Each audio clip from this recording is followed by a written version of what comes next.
a brother by the name of James Africanus Beale Horton. Write that name down.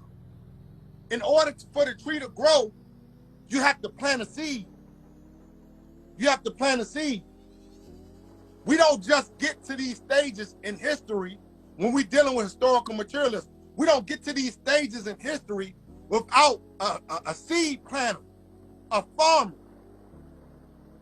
We know about the Kwame Nkrumahs and all these great brothers and sisters, but we rarely hear about any brothers and sisters during the earlier colonial periods of Africa who was out here fighting and teaching African nationalism.